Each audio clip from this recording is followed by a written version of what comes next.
Anti-static. Kasi may mga component tayo na hindi pwede yung static na, hindi mo pwede yung baka mga sa katawan. Kasi, then, pick up lang siya. Ayan, masak niya na. Ayan, makikita niya dito sa monitor. And then, i-press mo lang siya, nagagalaw to. And then, itatapat mo lang siya kung saan mo siya kailangan ilagay. Halimbawa dito. Ayan. Kung makikita nyo, parang hindi siya masyadong diretso. Pag nilagay na siya dito sa reflow oven, ito kasi yung, di ba, since paste yung nilagay mo, di ba yung matigas? Itong reflow oven, siya yung luluto dun sa paste na nilagay mo. Magka-harden na yung paste na nilagay mo pag kalagay mo dito sa reflow oven. After naman nun, kapag naluto na, so from preheat to reflow hanggang cooling, ginagawa na nito. Pag example, tinas yan, discover nyo na may pagkasolder or the-change.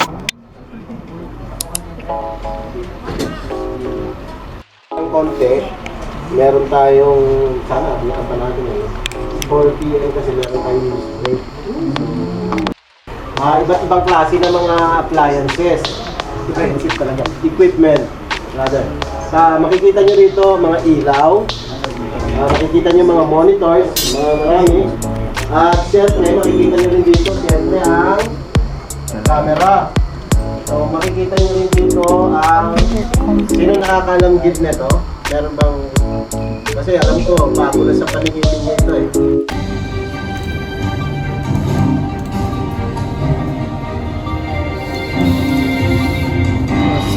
Nagbabalik ang Express Balita. Mismo si Pangulong Ferdinand R. Marcos Jr. naman ang nagpahayag rin ng ibang mga Pilipino ang nagtatrabaho ngayon sa Taiwan. Dito.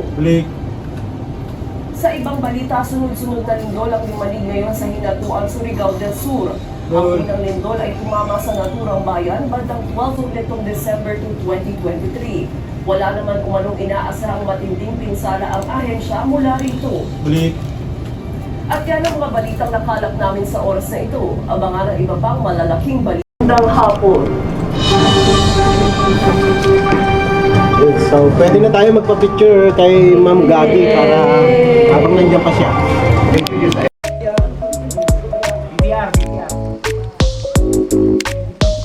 Enjoy!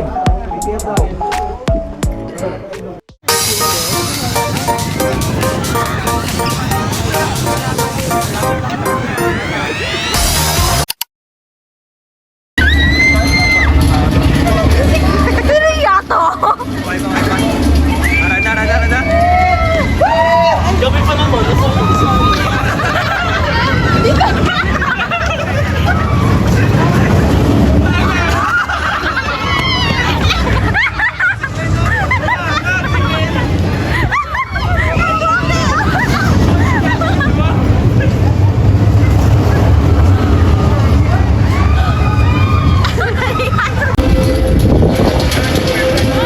Tara, pag-wheel.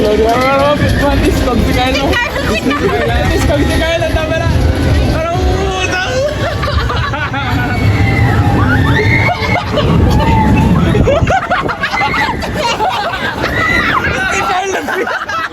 Si Kyle ang pili yung gabi ko. Si Kyle yung si Kyle. Kyle, kaplan!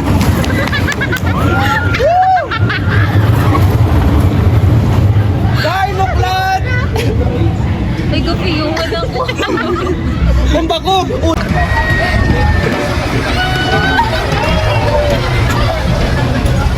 Ang kapit!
Ilan poker face?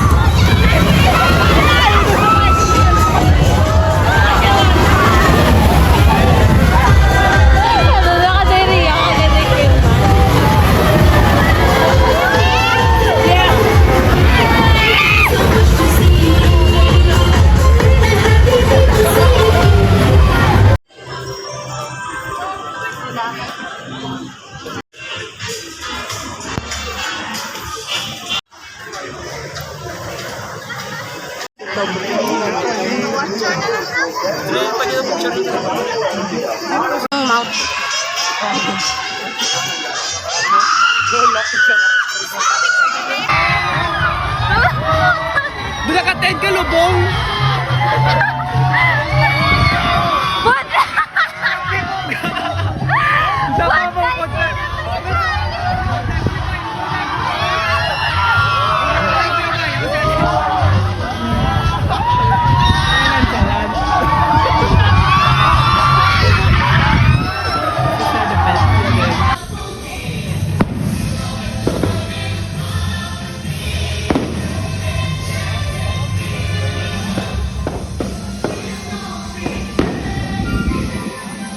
Gumbalo mo picture.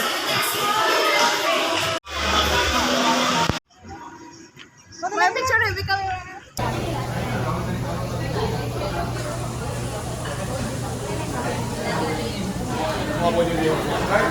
Lami ang pagka.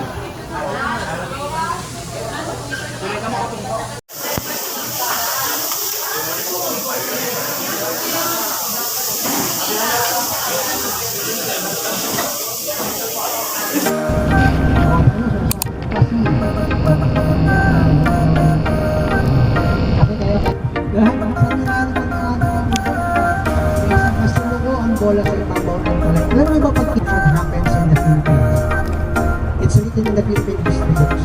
It's also pag-asa sa tutulong sa inyo naman. Okay? So there will be a soft early months nitong 2024. Ang pangalan niya na ngayon, Harbor Center Port Terminal Incorporated. So, sa loob niya, nandyan yung Mega Subic Terminal Services Incorporated. Isa po siyang international port. So, sa amin, kaya niyang mag-accommodate ng 6 to 7 ships at a time. So, nakikita niyo merong bulk carrier dyan. So, aware naman kayo kung ano yung mga pinagkaiba ng mga vessel. So, dyan yung mga bulk carrier. Dahil nandyan yung bakaan ng mga soya. So, doon sila yung nag-transport ng mga raw materials papunta sa mga manufacturing industries. And then doon, makikita niyo may iba't ibang mga vessels din. Meron kaming mga American ships for repair naman kasi may mga ship repair facility dito sa amin. And then, ayan, destroyer. American ship ito ay siya yung pinakamalaking ship ngayon sa loob ng global terminals. Ayan, for repair lang siya.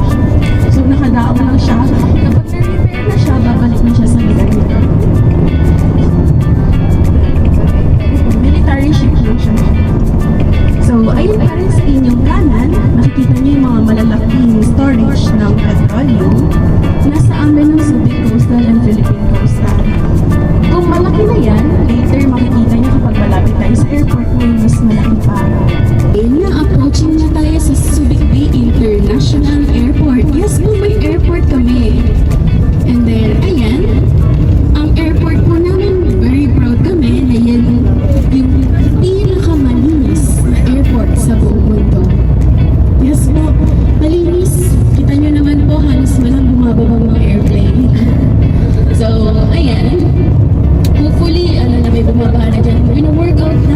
government namin na sa future mag-accommodate na kami ng domestic flights. Speaking of Kaap, ayan, yun yung first company sa ating itinerary.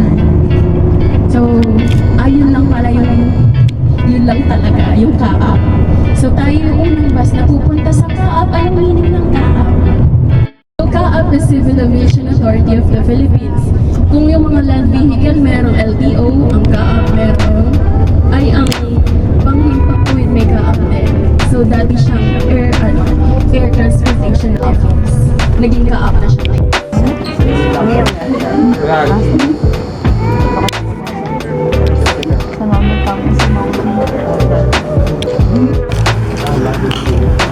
Kapag green and orange, secondary, okay lang. Kapag basta naka-green yan, ibig sabihin okay. Pag nag-red, may alarm, pwede namin i-check yung mga configuration at pwede namin ayusin dyan. Kung hindi na maayos dito, saka namin pupuntahin doon. By the way, monthly, kahit walang sira, pumupunta kami doon. For housekeeping, check, ganun, no? And then, ito, makikita din namin doon kung may intruder, kung may nakapasok sa equipment na mga tao, and then kung may sunog, smoke detector.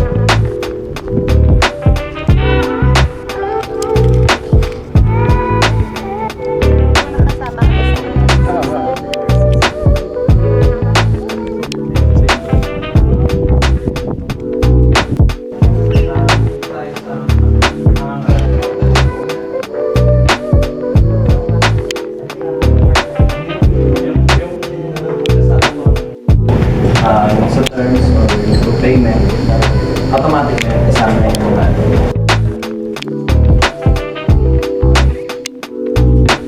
once you are enrolled here in the pwede mo siya gamitin. So ito yung hangar namin. Kita nyo dito, meron kami yung tech lamp.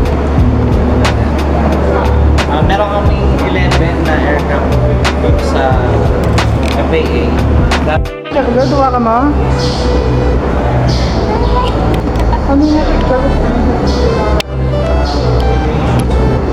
Smile, anak.